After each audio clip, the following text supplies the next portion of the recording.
2019 жылдын 1-кварталында Кыргызстанда жарандардан 40 миңге чукул арыз, даттануулар катталган. Анын көпчүлүгү Бишкек шаарына жана Чүй областына туура келет. Башкы прокуратуранын өкүлдөрүнүн билдиришинче, 36 миңден ашуун арыз Ички иштер министрлигине келип түшкөн. Ал эми быйылкы жылдын 1-кварталында коррупциялык иштерге байланыштуу чыгымдардын көлөмү 6 миллиард сомго жакындаган. Былтыр болсо 1 жыл ичиндеги көрсөткүч 4 миллиард сомго да жеткен эмес. Предусмотрен Уголовным кодексом.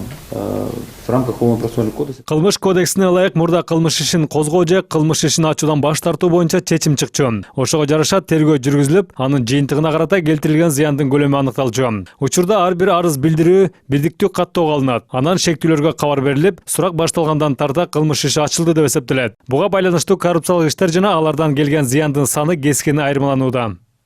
Ошондой эле башкы көзөмөл органдарынын өкүлдөрү коомчулукта резонанс жараткан чуулгандуу иштерде айыпталуучулар тергөө менен келишимге келип, кызматташып жаткандыгын айтышты. Буга байланыштуу айрым иштер бириктирилип, сотко өткөрүлүптүр. Мисалы, Бишкек жылуулук электр борборундагы аварияга байланыштуу кармалган 7 кишинин 4-өөсү күнөөсүн мойнуна алып, башкы прокуратура менен иштешүү боюнча келишим түзүшкөн. Ошондой эле Улуттук тарых музейин оңдоп түзөө иштери боюнча коррупцияга айыпталып жаткан 6 шектүүнүн 4-өөсү да дал ушундай кадамга баргандары белгилүү болду. Бул иште шектелип жаткан экс-премьер-министр Сапар Исаков менен президенттик аппараттын жарандык өнүктүрүү, диний жана улуттук саясат бөлүмүнүн мурдагы жетекчиси Мира Карыбаева тергөө менен иштешүү боюнча келишимге келген эмес.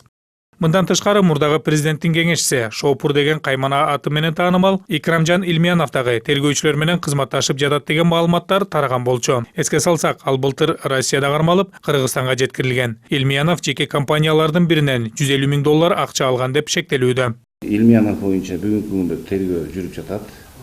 Тергөөнүн мөөнөтү узатылган. 2 айга тергөө органдары тарабынан же көзөмөлдөө орган тарабынан ар бир шектүүнү биз заключение, то есть соглашение түз деп айта албайбыз. Если шектүү өзүнө түзгөнгө мүмкүнчүлүгү, то есть түзөм деп кайрылса, анда тергөө тарабынан каралып көрүшү мүмкүн. Ал эми учурда качып жүргөн мурдагы 1-чи вице-премьер-министр Аскарбек Шадиевди кармап келүү, Бакиевдердин чыгарып кеткен акча каражаттарын кайтаруу үчүн аракеттер боюнча прокурорлор маалымат бере алышкан жок. Мындан сырткары азыркы тапта коомчулуктун көңүлүн бурган бажы кызматынын төрагасынын мурдагы орун басары Раим Матраимовдун байлыгы боюнча да суроо берилди.